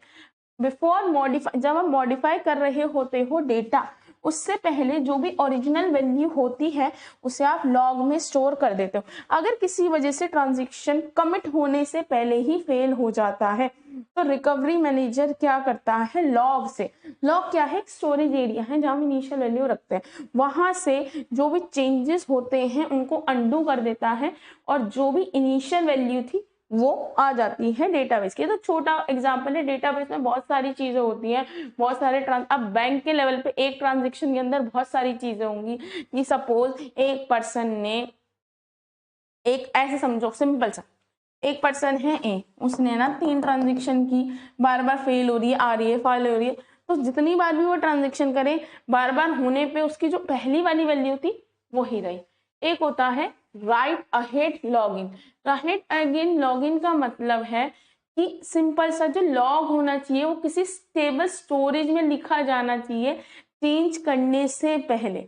राइट अहेड लॉगिन का मतलब ही यही है कि आप ये तो कह रहे हो, अंडू का मतलब क्या है कि भाई आप कहीं लिखे लॉग में, पर जो लॉग है वो कहीं स्टेबल स्टोरेज में, यानी कि वॉलेटाइल स्टोरेज का पार्ट नहीं होना चाहिए, कहीं ऐसा होना चाहिए कि भाई डिस्क में स्टोर होना चाहिए, कहीं ऐसी जगह स्टोर होना चाहिए जहां से डेटा उड़े ना, कोई भी क्रैश हो जाए, कुछ भी हो जाए, लॉग से डेटा ना जाए। इसी को बोलते हैं राइट अहेड लॉगिन, यानी कि लॉग में डेटा लिखने से पहले आपको ये ध्यान लिखना है कि जो कहीं भी अपडेशन करने से पहले आपको ध्यान रखना है कि जो लॉग में डेटा लिखा गया है वो स्टेबल हो, ताकि अंडू ऑपरेशन आपसे सही से हो जाए। इवन सिस्टम क्रैश भी हो जाए तो आप जितना डेटा सेव है वो मिल जाए। ऐसा बोलते हैं ना सिस्टम क्रैश हो गया, जितना आप सिंपल छोड़ो, सिस्टम क्रैश को समझना बहुत मुश्किल है। आपसे बोला जाता है ना कई बार कि जब आप कॉर्पोरेट में वर्क करते हैं या अपनी लैपटॉप पे कोई भी काम करते हैं तो आपसे बोला जाता है ना कंट्रोल एस करते रहो बार बार, यानी कि एक तरह से अगर आपका स्लाइड भी भाग गई, पावर सप्लाई ऑफ हो गई किसी वजह से, लैपटॉप्स या आपके कई बार जो क्या कह सकते हैं कंप्यूटर ऐसे होते हैं कि बार बार बंद हो जाते हैं, होता है दिक्कत। देखो कॉर्पोरेट में, ऑर्गेनाइजेशन में होता है कि भाई लैपटॉप तो एक बार आ गया या कंप्यूटर एक बार आ गया, चेंज नहीं होते, तो कंट्रोल एस करते रहोगे तो एक तरह से क्या हो जाता है, जितना डेटा आपने स्टोर कर रखा है वो लाइट भागने के बाद भी रहेगा। ऐसे ही लॉग में क्या होता है कि भाई जितना डेटा अगर वो एक तरह की स्टेबल स्टोरेज में है, इवन सिस्टम क्रैश हो जाएगा, बंद हो जाएगा, कुछ भी होगा, आप वो डेटा को रिकवर कर सकते हैं, ला सकते हैं। अगला आता है रोल बैक ऑपरेशन, यानी कि वही मतलब है कि ट्रांजेक्शन अबॉर्ट हो जाता है, फेल हो जाता है, तो जितने भी चेंजेस हैं उसको वो रोल बैक कर सके। तो इन 3 तरीके से देखो, अभी क्या है ये बहुत शॉर्ट में मैंने यहाँ पे, क्योंकि यहाँ पे रोल बैक किस तरह से होता है काफी तरीके के आगे आप सीखोगे। अभी 4th यूनिट में शेड्यूल के बाद यही है, तो आप सीखोगे तब हम उस पर फोकस करेंगे, अभी ये फोकस नहीं है। तो अभी आप समझो, या तो आप undo login, right ahead login या रोल बैक। अब कैसे होते हैं रोल बैक के ऊपर, रोल बैक क्या मतलब पीछे ले जाना बस, है ना, तो अभी हम आगे डिटेल में सीखेंगे। अब ऐसे ही ड्यूरेबिलिटी, ड्यूरेबिलिटी का मतलब है जो ट्रांजेक्शन एक बार कमिट हो गया है वो चेंजेस परमानेंटली सेव हो जाने चाहिए, इवन सिस्टम क्रैश भी हो जाए। यानी कि यहाँ क्या है, एटॉमिसिटी का मतलब है अगर ट्रांजेक्शन होगा तो उसके अंदर जितने भी ऑपरेशन हैं वो सारे एग्जीक्यूट होंगे, नहीं तो नहीं होंगे एक भी, है ना। यहाँ मतलब है एक बार ट्रांजेक्शन हो गया, एक बार कमिट हो गया तो सिस्टम भी क्रैश हो जाए, वो चेंजेस हटने नहीं चाहिए, इसका मतलब है ड्यू। रीडू लॉगिन का मतलब क्या होता है, अंडू का मतलब है अगर सिस्टम क्रैश हो जाए, मतलब कुछ ट्रांजेक्शन फेल हो जाए तो अंडू हो जाए। रीडू का मतलब होता है एक बार ट्रांजेक्शन कमिट हो गया तो चेंजेस जो है लॉग्ड होने चाहिए स्टेबल स्टोरेज में, यानी कि आपके डेटाबेस में तो डेटा होना ही चाहिए और साथ में लॉग में भी डेटा परमानेंट। लॉग क्या होता है, एक तरह का आप समझ लो बैकअप है ना। आप जैसे व्हाट्सएप पे यूज करते हो तो आपसे बोला जाता है, कई बार आता है बैकअप लेने के लिए, वीकली मंथली ऐसे ऑप्शन आते हैं ना। बैकअप क्यों लेते हैं कि कई बार आप जब व्हाट्सएप को इंस्टॉल कर देते हो, दोबारा से व्हाट्सएप इंस्टॉल करते हो, या आप जो है फोन चेंज करते हो दूसरे अपने नंबर से, आप जो है दोबारा से लॉगिन करते हो, तो आपका व्हाट्सएप का सारा डेटा जो भी बैकअप हुआ होता है वो सारा आ जाता है। कैसे, कहीं ना कहीं स्टोर होता रहता है मेल आईडी पे। अब आप जो है आप कहेंगे मैम कैसे, देखो जब आपसे बोला जाता है मैं तो आपसे पूछता कौन सी मेल आईडी पे, आपकी कॉलेज की, घर की, मतलब आपकी पर्सनल कोई आईडी पे आप तो गूगल पे आपका जितना भी डेटा है वो स्टोर होता रहता है, बैकअप होता है, क्योंकि गूगल के डेटा को क्रैश इतनी जल्दी नहीं होता। अब कैसे होता है वो हम बाद में टेक्निकली, हम क्लाउड कंप्यूटिंग पे वर्क नहीं कर रहे हैं, है ना, तो उसे बोलते हैं हम क्रैश नहीं हो रहा है, मतलब खराब नहीं होगा, तो आपका डेटा बैकअप हो जाएगा। इवन आपका फोन खराब भी हो गया, आपने फोन चेंज भी कर दिया, यहाँ भी बिल्कुल वही मतलब है कि अगर सिस्टम क्रैश हो जाए तो रिकवरी मैनेजर रीड कर सकता है, उस डेटा को दोबारा से ला सकता है। ठीक है, यही मतलब था। अब अगला क्या है आपका चेक पॉइंट्स। अब देखो चेक पॉइंट्स को सिंपल सा एग्जांपल, कंट्रोल एस करना बार बार, ये जो मैं समझा रही हूँ सिमिलर एग्जांपल है, इसको ये मैं समझना। चेक पॉइंट्स बनाना, जैसे कि सपोज मैं कंप्यूटर पे वर्क कर रही हूँ, मैंने थोड़ा सा एक पीपीटी, सपोज मैं पीपीटी बनाती हूँ तो मैंने 2 पेज बनाए, मैं कंट्रोल एस कर दिया, अब किसी वजह से मैं कुछ काम के लिए चली गई, अब मेरे लैपटॉप की बैटरी लो थी वो ऑटोमेटिकली बंद हो गई, मुझे नहीं पता। अब मैं 1 घंटे बाद आई तो मैंने देखा अरे मेरा सिस्टम बंद हो गया, लेकिन मैं कंट्रोल एस करके गई थी, तो जब मैंने वो लैपटॉप ओपन किया तो मुझे वो जितना भी डेटा था, मैंने 2 पेज बनाए, वो मुझे मिल गए। अब दूसरी सिचुएशन, सपोज मैं पीपीटी बना रही थी और सपोज मुझे किसी ने बुला लिया और मैं भूल गई उसे सेव करना, यानी कि मैंने चेक पॉइंट्स नहीं लगाए। अब मैंने चेक पॉइंट नहीं लगाए तो फिर क्या हुआ कि आपका जो सिस्टम था वो बंद हो गया और मेरा जितना भी डेटा था वो सारा उड़ गया। तो इसी को ही बोलते हैं चेक पॉइंटिंग, यानी कि जब आप पीरियोडिकली सेव करते हैं डेटाबेस के स्टेट को and log to reduce recovery time. Even जब क्रैश होता है, जो चेंजेस लास्ट चेक पॉइंट पे अवेलेबल होते हैं, यानी कि सपोज मैंने जो भी चेंजेस करे, मैंने यहाँ पे एक चेक पॉइंट लगा दिया कि यहाँ तक का डेटा सारा सेव है, किसी कुछ भी हो जाए मेरा डेटा सारा रिकवर हो जाएगा। कैसे होगा वो हम जब आगे जो आपकी 4th यूनिट की एंडिंग पोर्शन है और जो 5th यूनिट है वहां पे हम सारा वही सीखेंगे। अब आता है स्टेबल स्टोरेज। ऑफ कोर्स आपको ये इंश्योर करना है यही चीज कि जो भी आप डेटा स्टोर करें लॉग में वो नॉन वॉलेटाइल स्टोरेज में हो, आप उसे मेन मेमोरी में ना रखें क्योंकि वो वॉलेटाइल होती है। आप जितना भी स्टोरेज करें वो नॉन वॉलेटाइल ऐसे में करें कि आपकी कोई भी सिचुएशन आ जाए उस डेटा को आप रिकवर कर पाए। अगर आप डेटा को रिकवर नहीं कर पाते हैं तो it will be a issue. ठीक है, अगर आप रिकवर कर लेते हैं तो आपका डेटा लॉस नहीं होगा। ठीक है, तो ये आपका जितना भी था। अब अगला आता है शेड्यूल। अभी हम शेड्यूल पढ़ेंगे, शेड्यूल की डिटेल लेंगे।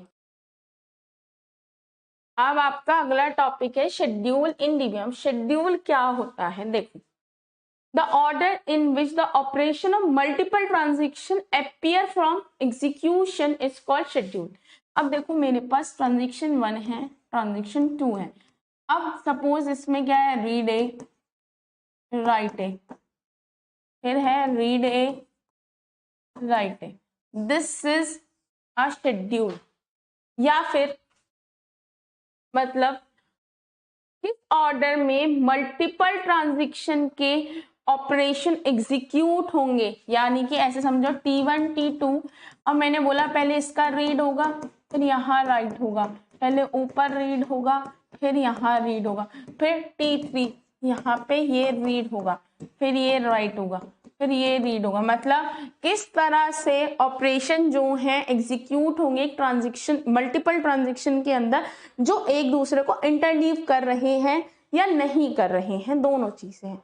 अब आप कहेंगे मैम शेड्यूल्स का मतलब क्या है, समझ नहीं आया। अब भी शेड्यूल का मतलब है जब काफी सारे ट्रांजेक्शन सेम टाइम पे एग्जीक्यूट हो रहे होते हैं। हमें तो लगता है कि मैं ही अकेली हूं जो पीएनबी के, एसबीआई के एप्लीकेशन को एक्सेस कर रही हूँ, पर ऐसा तो नहीं होता। बहुत से लोग पर्टिकुलर मोमेंट पे सेम टाइम पे ही ट्रांजेक्शन्स कर रहे होते हैं। होगा ये सच, लेकिन मुझे लगता है कि सिर्फ मैं ही कर, है ना। पर कैसे जब मल्टीपल ट्रांजेक्शन सेम टाइम पे एग्जीक्यूट हो रहे हैं, इसको नहीं पता ये हो रहा है साथ में, इसको नहीं पता ये भी साथ में, बट जिस तरह से एग्जीक्यूट हो रहे होते हैं उसी को ही हम शेड्यूल बोलते हैं। अब देखो, शेड्यूल दो तरह के होते हैं, दो क्या बहुत सारे होते हैं शेड्यूल। होते हैं serial schedule and non serial schedule. अब नॉन सीरियल शेड्यूल फर्दर काफी तरह के होते हैं, सीरियलाइजेबल, नॉन सीरियल, ये हम आगे सीखेंगे। अब सीरियल शेड्यूल क्या होता है, इसको बोलते हैं हम सीरियल शेड्यूल, यानी कि एक ट्रांजेक्शन पहले पूरा कंप्लीट होगा फिर दूसरा, या फिर पहले ट्रांजेक्शन 2 कंप्लीट होगा फिर T1, यानी कि पहले रीड हुआ, राइट हुआ, बी को रीड करा, राइट करा, कमिट हो गया, यानी कि ट्रांजेक्शन 1 ने जो भी काम करना था वो पूरा हो गया, फिर ट्रांजेक्शन 2 ने स्टार्ट किया अपना काम, या फिर ट्रांजेक्शन 2 पहले परफॉर्म हुआ फिर ट्रांजेक्शन 1। ये दोनों क्या है, सीरियल शेड्यूल, यानी कि एक ट्रांजेक्शन दूसरे ट्रांजेक्शन को इफेक्ट नहीं कर रहा है। पहले ट्रांजेक्शन 1 कंप्लीट होगा फिर ट्रांजेक्शन 2 स्टार्ट होगा, या पहले ट्रांजेक्शन 2 स्टार्ट होगा फिर ट्रांजेक्शन 1 कंप्लीट होगा, ये कहलाते हैं सीरियल शेड्यूल। पर रियल वर्ल्ड में सीरियल शेड्यूल जैसा कुछ नहीं होता। ऐसा क्या पॉसिबल है कि मैं बैंक में उस एप्लीकेशन को 9 बजे एक्सेस कर रही हूं तो क्या 9 बजे ही एक्सेस होगा? ऐसी पॉसिबिलिटी बिल्कुल नहीं है। पॉसिबिलिटी डिफर करती है, हो भी सकता है, नहीं भी। अब सपोज मैं आज एसबीआई का एप्लीकेशन खोलूं और मैं उससे एसबीआई के डेटाबेस को एक्सेस करूं, एक्सेस मतलब मैं या तो ट्रांसफर करूं या कुछ भी करूं, या मैं एफडी बनाऊं, आरडी बनाऊं, कुछ करूं, तो क्या कोई और उस टाइम पे नहीं कर, पॉसिबिलिटी है नहीं कर रहा हो, और पॉसिबिलिटी है 1000 लोग कर रहे हो। तो ये पॉसिबिलिटी होना कि एक ट्रांजेक्शन दूसरे ट्रांजेक्शन को इंटरलीव नहीं कर रहा है, ये बहुत कम होता है, ये वाला ज्यादा होता है। तो सीरियल शेड्यूल क्या होते हैं? सिंपली सीरियल शेड्यूल वो शेड्यूल होते हैं कि सारे ट्रांजेक्शन सीरियली एग्जीक्यूट हो, यानी कि जब एक ट्रांजेक्शन के अंदर जितने भी ऑपरेशंस हैं वो एग्जीक्यूट हो जाए, उसके बाद दूसरा ट्रांजेक्शन हो। One transaction execute, no other transaction is allowed to execute, यानी कि जब एक ट्रांजेक्शन एग्जीक्यूट हो रहा है तो दूसरा ट्रांजेक्शन एग्जीक्यूट नहीं होगा। ऐसा अगर होता है तो उसको हम बोलते हैं सीरियल शेड्यूल, बट एक्चुअली में ऐसा पॉसिबल नहीं है। ये क्या होते हैं? कंसिस्टेंट होते हैं। भाई जैसे कि कंसिस्टेंट का मतलब क्या है? भाई देखो, जब मैं कह रही हूं पहले ये एग्जीक्यूट होगा, यानी कि इसने जो भी अपडेशंस की हैं, जो भी चेंजेस किए हैं, उन चेंजेस को आप अगर कर दें तो उसके बाद ये होगा, यानी कि ये अगर ए की वैल्यू ये सपोज पहले 100 थी और ये 200 कर दे और ये कमिट हो जाए तो ये सही वैल्यू रीड कर रहा है, तो ये क्या होगा? कंसिस्टेंट रहेगा डेटाबेस। ये रिकवरेबल आसानी से हो सकते हैं, क्योंकि भाई एक के बाद दूसरा ट्रांजेक्शन कर रहा है तो यानी कि अजीब डेटा तो आने का मतलब ही नहीं। कैस्केड लेस का मतलब होता है कि अगर एक ट्रांजेक्शन फेल होता है तो वो दूसरे को इफेक्ट नहीं करा। कास्केड का मतलब होता है एक ट्रांजेक्शन दूसरे को भी रोल बैक करा दे, यानी कि कहने का मतलब है अगर ये इंटरलीव कर रहे होते, है ना, सपोज ये यहां होता और फिर ये राइट होता, तो ए कौन सी वैल्यू रीड कर रहा होता? इसकी, और ये किसी वजह से रोल बैक हो गया तो ए की वैल्यू सपोज क्या थी? 100 थी, इसने रीड करी 100, इसने क्या कर सी? 110। अब ये जो रीड करेगा वो 110 करेगा अगर ये इंटरलीव करे, पर किसी वजह से ये फेल हो गया तो ट्रांजेक्शन T1 100 वैल्यू रीड कर, तो कहीं ना कहीं T2 को भी आपको रोल बैक करना पड़ेगा क्योंकि इसने गलत वैल्यू डाली है। तो ये जो है कास्केडलेस होते हैं, यानी कि अगर एक ट्रांजेक्शन फेल होता है तो दूसरी पे कोई इफेक्ट नहीं पड़ता है, क्योंकि हमेशा जो है एक ट्रांजेक्शन दूसरे ट्रांजेक्शन के होने के बाद ही होगा। अगर ये फेल हो गया किसी वजह से तो ये पहले ये कंप्लीट होगा जब ये, और अगर ये फेल हो भी गया, सपोज इसने ए की वैल्यू को 110 कर दी थी, ये रीड 110 करता, अगर ये फेल हो भी गया तो ये फिर से 110 रीड कर लेगा। तो यानी कि ये एक ट्रांजेक्शन के फेल होने से दूसरे को रोल बैक करने की जरूरत नहीं होती, ये स्ट्रिक्ट होते हैं। स्ट्रिक्ट का मतलब समझो, पहले एक ट्रांजेक्शन होगा फिर दूसरा होगा, यानी कि सीरियल शेड्यूल बहुत स्टेबल रहते हैं, कंसिस्टेंट रहता है, डेटाबेस में इनकंसिस्टेंसी नहीं आती, कोई भी प्रॉब्लम नहीं आती, ठीक है। तो it is good one, but real world में ऐसा नहीं होता, तो आपको नॉन सीरियल शेड्यूल की ही नीड होती है। यानी कि जब एक ट्रांजेक्शन के ऑपरेशन दूसरे ट्रांजेक्शन के ऑपरेशन को क्या कर रहे होते हैं, इंटरलीव कर रहे होते हैं, पहले एक ऑपरेशन होगा फिर इसका दूसरा, फिर इसका फिर इसका, अगर इस तरह से हो रहे होते हैं तो हम उसको बोलते हैं नॉन सीरियल शेड्यूल। देखो मैं आपको दिखाती हूँ, नॉन सीरियल शेड्यूल में मल्टीपल ट्रांजेक्शन कॉन्गोरेंटली, पहले इसके दो ऑपरेशन, सपोज इसके दो ऑपरेशन परफॉर्म हुए, फिर इसके फिर इसके फिर इसके, पहले ये कमिट हुआ फिर ये कमिट हुआ, operation of transaction interleave mix with each other. जरूरी नहीं है कि नॉन सीरियल शेड्यूल हमेशा कंसिस्टेंट रहेंगे, नहीं रह सकते। लेट एक एग्जांपल देती हूँ, इसने यहाँ पे ये तो कुछ रैंडम, ये ए लिखा है ना, सपोज ये तो एक रैंडम एग्जांपल है, अगर इसने यहाँ पे रीड किया फिर राइट किया, अब किसी वजह से कमिट की जगह ये क्या हो गया, फेल हो गया, यानी कि ए की वैल्यू इसने 100 रीड करी थी, इसने 200 कर दी, अब इसने रीड क्या करी 200, अब ये किसी वजह से फेल हो गया तो ए की वैल्यू क्या हो गई 100, पर इसने ए की वैल्यू रीड क्या करी 200, जो वैल्यू एग्जिस्ट ही नहीं करती। यानी कि डेटा कंसिस्टेंट होना जरूरी नहीं है, हमेशा जरूरी नहीं है कि आप रिकवर कर ही पाओ, कई बार बहुत सारी दिक्कतें आती हैं, ये कैस्केडलेस हमेशा नहीं होती। अब भाई अगर ये रोल बैक हुआ है तो इसको भी रोल बैक करना पड़ेगा, क्योंकि इसने वैल्यू 200 रीड कर ली, क्योंकि पर वर्क पे तो ये कर रहा है 100 पे, तो अगर ये कमिट करके चला गया तो दिक्कत हो जाएगी, तो कहीं ना कहीं रोल बैक करना पड़ता है। ये हमेशा देखो, हमेशा स्ट्रिक्ट हो भी सकते हैं, नहीं भी, इसलिए नॉट ऑलवेज लिखा है, डिपेंड करता है, अगर दोनों ट्रांजेक्शन सही से वर्क कर जाए तो कोई दिक्कत नहीं है। अब देखो क्या आते हैं नॉन, अभी ने मैं आगे डिटेल में बताऊंगी, non serialisable schedule. Non serialisable schedule के अंदर दो होते हैं, serialisable, non serialised. Serialisable schedule वो शेड्यूल होते हैं जो एक्चुअली में नॉन सीरियल, यानी कि जो इंटरलीव तो हो रहे हैं एक दूसरे से, बट वो इस तरह से नहीं है कि उनसे कोई दिक्कत आए, यानी कि आप उन्हें जो है सीरियल शेड्यूल में कन्वर्ट कर सकते हैं। कैसे कर सकते हैं वो धीरे धीरे सीखेंगे, दो तरीके हैं, कन्फ्लिक्ट और व्यू। अब आते हैं नॉन सीरियलाइजेबल शेड्यूल, यानी कि जो नॉन सीरियल शेड्यूल है जिनमें इंटरलीव हो रहे हैं ऑपरेशंस और उन्हें आप सीरियल शेड्यूल में कन्वर्ट नहीं कर सकते, यानी कि वो इंटरलीव्ड ही रहेंगे, उन्हें आप चेंज नहीं कर सकते किसी भी तरह से, तो वो होंगे नॉन सीरियल शेड्यूल। अब नॉन सीरियल शेड्यूल है यानी कि ट्रांजेक्शन इंटरलीव करेंगे, तो अब आपसे ये देखा जाएगा क्या अगर किसी वजह से क्रैशिंग हो जाती है तो क्या आप उन्हें रिकवर कर सकते हैं या नहीं।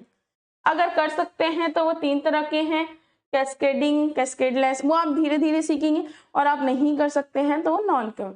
अभी मैंने आपको समझाया है सीरियल और नॉन सीरियल क्या होते हैं। नेक्स्ट लेक्चर में हम सीखेंगे सीरियलाइजेबल, इन पे न्यूमेरिकल आते हैं, इस पे और इस पे न्यूमेरिकल आते हैं, ये मोस्ट इंपॉर्टेंट है। कन्फ्लिक्ट सीरियलाइजेबिलिटी पे तो न्यूमेरिकल मतलब आपको 7 मार्क्स में डायरेक्ट मिलेगा ही मिलेगा, this is most important. Schedule कई बार थियोरेटिकली भी आ जाता है, explain different type of schedule, difference between conflict and view, यानी कि serialisable schedule is most important for numerical basis and non serialisable is most important for theory. अगर theory आएगा तो वो नॉन सीरियलाइजेबल आएगा, न्यूमेरिकल आएगा तो कॉन्फ्लिक्ट पे, व्यू पे भी कम आता है। देखो व्यू पे अगर मैं बोलती हूँ 10 साल से पेपर आ रहे हैं तो ये 7 बार आया है, ये 3 बार आया, ठीक है, मतलब कई बार ये भी आता है, मतलब एक एग्जाम्पल के तौर पे कि ये ज्यादा आता है, ठीक है। तो हम इनको अगले लेक्चर में सीखेंगे। अब इसे ए लिख देती हूँ, वैसे तो कुछ भी लिखा जा सकता है, उससे कोई फर्क नहीं पड़ता। अब क्या, देखो कॉन्ग्रुएंसी प्रॉब्लम क्या होती है, आता है शेड्यूल क्या होता है, अरे 20-21, ठीक है, ये आप क्वेश्चन करने हैं, ठीक है। अगले वाले लेक्चर में हम शेड्यूल क्या होता है, शेड्यूल के बारे में पढ़ेंगे और जितने भी न्यूमेरिकल हैं शेड्यूल के वो सारे कवर करेंगे। और एक क्वेश्चन और आता है कि आपको बोल रखा है कि आपके पास शेड्यूल दे रखा है जिसमें 3 ट्रांजेक्शन इंटरलीव कर रहे हैं, उनमें कितने कितने ऑपरेशन हैं, तो टोटल कितने सीरियल शेड्यूल बनेंगे और कितने नॉन सीरियल शेड्यूल बनेंगे, ये भी एक क्वेश्चन है, ठीक है। Thank you.